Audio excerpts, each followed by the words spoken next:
Sometimes people just don't get along, no matter how much they try. But sometimes this dislike can push people to achieve their highest potential. Not necessarily because they want to be the best version of themselves, but because they can't stand the idea of their rival being better. So true. Welcome to Top 10 Nerd. I am Amanda. And I am Andrew. Today we will be taking another look at the top 10 biggest Marvel Comics rivalries. As bitter rivals ourselves, we are perfectly poised to talk on this subject, and there are plenty Marvel characters to choose from. So let's get started. Number 10. Spider-Man and the Human Torch. In one of his earliest adventures, Spider-Man broke into the Baxter Building in an attempt to impress the Fantastic Four, in hopes of being invited to join the team. This led to a misunderstanding and a conflict between Spider-Man and the team. Although this encounter left both sides with a bad taste in their mouths, it was Peter and Johnny who had the most tension between them due to Johnny's need to be seen as tough and manly, and Peter being reminded of the popular kids who used to pick on him, like Flash Thompson. The Fantastic Four eventually came around to the webbed wall crawler, and Spidey and the Torch became close friends, even referring to each other as brothers. But a friendly rivalry remained between the two. This is perhaps best memorialized in Amazing Spider-Man number 657, when we got a glimpse of a camping trip taken by the Fantastic Four and Spider-Man. The two began an elaborate and ever-escalating prank war, with some highlights being Human Torch heating up a bowl of water to try and get a sleeping Spider-Man to wet himself, Spider-Man covering the toilet paper with webbing, Johnny using sunscreen and his powers to write the words "Flame on" Spidey's back, and Peter creating a fake shark fin out of webbing to scare the Human Torch when he was swimming. The two put a pause to their prank war in order to team up to play an elaborate trick on the Thing, so while the two heroes have nothing but love and respect for each other, their friendly rivalry seems to bring nothing but joy to each of them, which is a nice change from all the other entries on this list who seem to genuinely hate each other. Do Andrew and I have a friendly rivalry, or do we have a rivalry where we hate each other? I hate you.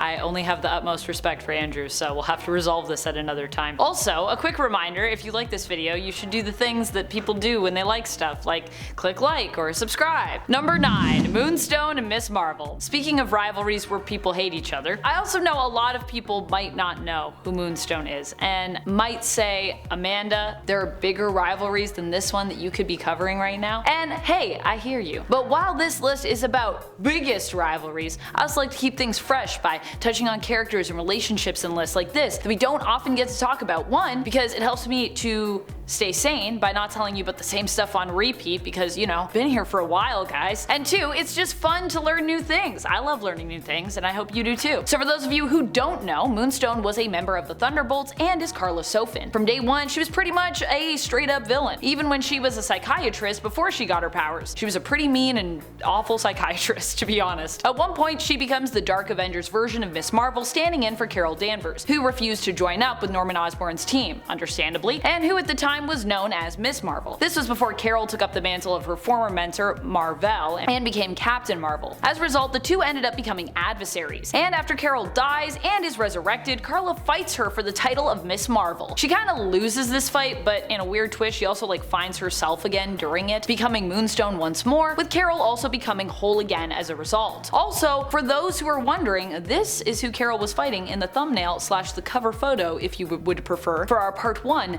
to this list, which you should definitely check out if you haven't done that already. I don't actually hate Amanda. I just hate that she's clearly more popular than me. What? Number 8. NorthStar and Guardian. I know, I have an Alpha Flight problem, just deal with it. Compared to other Marvel teams like the Avengers or certainly the X-Men, Canada's super team, Alpha Flight, has been relatively free from interpersonal conflict. Part of this is because of how the team is divided up across the country and rarely actually have to team up with everyone, and partly because Canadians are so polite that rivalries are much harder to spot. However, two teammates who have never gotten along are Jean-Paul Beaubier and James MacDonald Hudson. Hudson thinks of Jean-Paul as an arrogant, petulant jerk, and Jean-Paul thinks of Hudson as a manipulative government stooge. Both characters have relatively valid points, and as someone who wants Quebec to be its own separate nation, it makes sense that NorthStar would have an issue with the guy dressed in the Canadian flag. But what is the source of this rivalry? Before the formation of Alpha Flight, NorthStar believed himself to be an only child, but when Hudson began searching Canada for potential members of his super team, he discovered both NorthStar and his long-lost twin sister, Jean-Marie. He introduced the two and made both of them members of Alpha Flight, giving them the opportunity to get to know each other while serving as team members. You'd think that would make NorthStar relatively grateful, but when they discovered that Jean-Marie was actually mentally unstable, suffering from dissociative identity disorder, NorthStar wanted her removed from the team for her own well-being. She refused to leave, and Hudson allowed her to stay, making NorthStar believe that Hudson was taking advantage of her poor mental health to keep a powerful team member around. The two have had a rocky relationship ever since, with NorthStar openly insulting Guardian in the field, and Guardian mostly brushing it off unless it begins to interfere with the mission. Despite their issues, they are capable of supporting each other from time to time, with NorthStar reluctantly attending James's funeral the first time he died, and James showing up in uniform to NorthStar's wedding in Astonishing X-Men number 51. I'm the Human Torch and you're Spider-Man, and you're mine.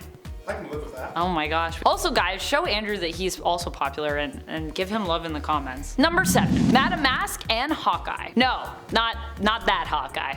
This Hawkeye. Madame Masque has beef with a few heroes and some kind of weird romances too, but that's for another list. Like her relationship with Iron Man, which is a love affair, but then it can also be adversarial too, since, you know, she's a villain. Anyways, with Kate Bishop's Hawkeye, these two developed beef after Kate attempted to help out Clint Barton's Hawkeye while he was trying to retrieve a tape from a black market auction that showed him assassinating a dictator. Don't worry though, Clint didn't really do this. The tape was actually a fake to help protect the true identity of the agent who completed the mission on S.H.I.E.L.D.'s Black Ops team. Kate ended up impersonating Madame Masque at the auction, wearing her mask and her clothes after incapacitating her, something Madame Masque would not easily forget and would actually swear revenge on her for, hence their rivalry. At least we can all agree that Adam's the worst of us, right?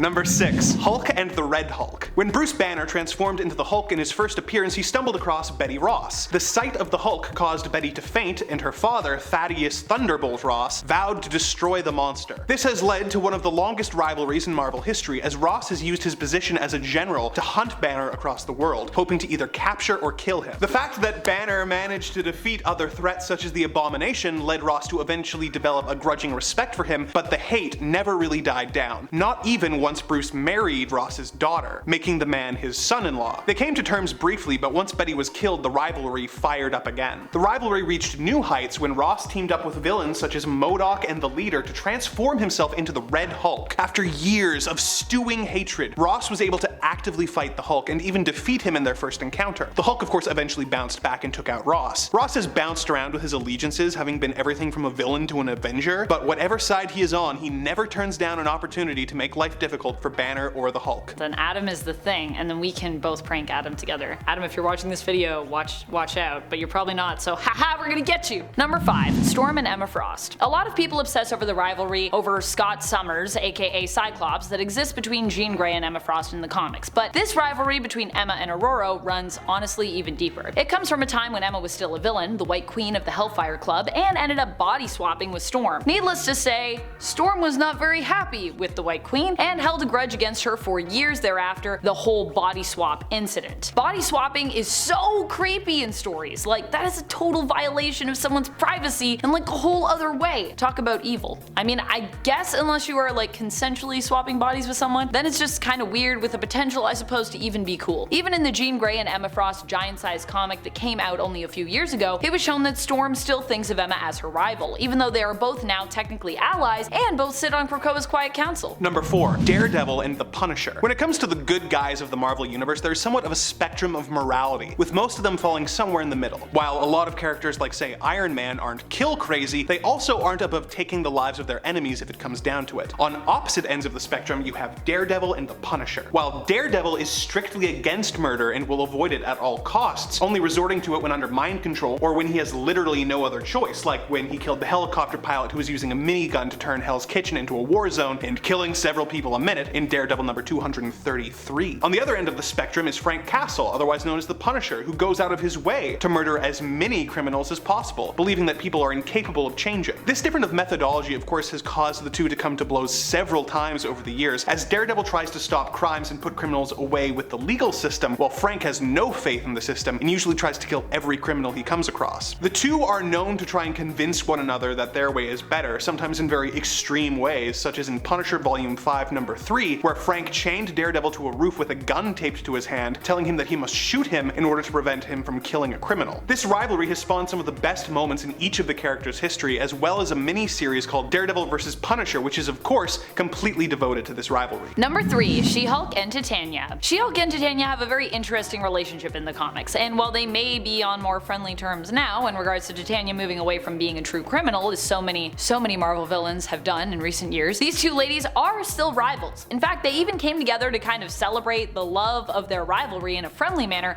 by creating, in essence, a fight club for others to get together and blow off steam. Although initially Jen did suggest that it's just kind of a fight club between them two exclusively. Titania and She-Hulk make for excellent rivals because they are both fierce, determined characters who are well known for their strength and indomitability. In fact, they have a lot in common. And when they fight one another, because they are both so tough, neither has to really worry about actually hurting the other, as they are fairly evenly matched. Also, you know their rivalry is iconic when it's used as the opener for a She-Hulk series, which it was recently in the 2022 She-Hulk comic by Rainbow Rowell. And if you aren't reading this comic, by the way, you need to be. Trust me. Number 2.